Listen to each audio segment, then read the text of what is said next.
Ayun na nga, magtatapos na ang taon at iniisip ko kung ano ang aking ihahanda.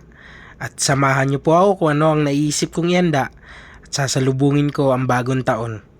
Halika! At nung nag-break time na nga kami, agad akong sumama sa aking kaibigang Saudi upang mamili ng aking lulutuin mamaya. At ayan, ang daanan, ang kalsada, papalabas sa aming trabaho. At stay in nga po pala kami sa aming trabaho. Nang makarating kami ay agad nga po ako nagtungo kung saan banda yung nakalagay na display nila na manok at pinili ko yung marinated chicken na curry flavor at isang buong manok na ako ang magtitimpla. At maya maya abangan nyo, samahan nyo ako kung ano ang gagawin natin dito.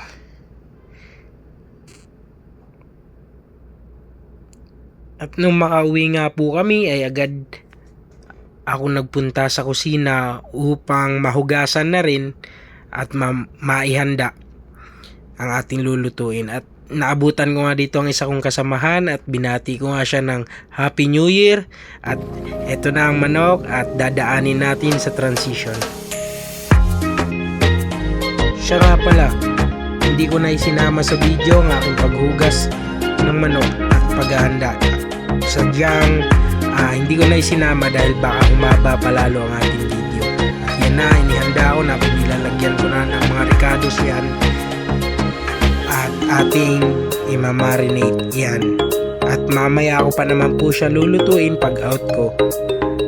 At para maihanda at manuot na rin sa laman ng manok yung lasa.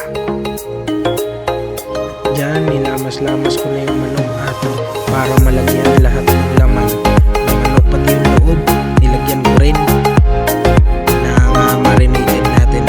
At yun, inamoy ko pa nga yun at binibilisan ko na nga. Pagkatapos, nilagyan natin yung Himalayan pink salt at para dagdag lasa at sabi nila healthy daw. At ito na nga, i-ref muna natin para sa marination. At pagka-out ko nga ay nagbihis na agad ako at dumiretso na ako upang maghanap ng ating ipapanggatong at mag-iihaw tayo. Maglilitsyon pala tayo ng manok. At samahan niyo po ako, tara!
Dito na part ay agad ko inihanda ang kahoy upang makapagsigana ng apoy. At ayan na nga, nakapagsigana ako ng apoy. At dito sa part na to, habang lumalakas yung apoy ay sobrang init nga po at halos di ko na makalapitan. Dito nga habang hinahanda ko ang ating manok ay muntikan na nga ako makadisgrasya. Tingnan nyo, muntikan ko na masunog.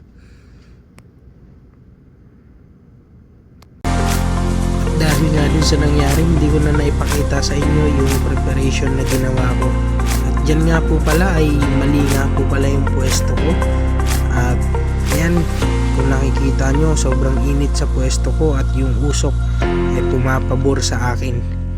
At yan, hirap na hirap talaga ako dyan.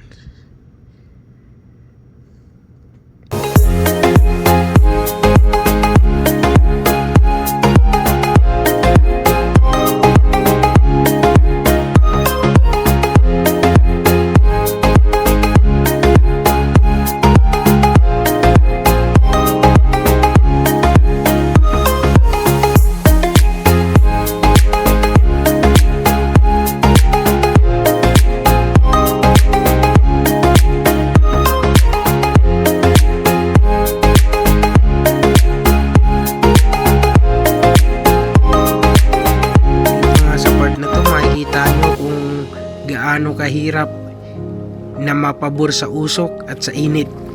Ayan na, napabuntong hininga na nga po ako dito at ipapakita na natin yung ating nililitsong manok. At medyo malakas po yung apoy kaya itatabi po natin yung mga bagay niya. Dito ay luto na ang ating manok at ano pang inihintay natin? Tara, desisyonan na!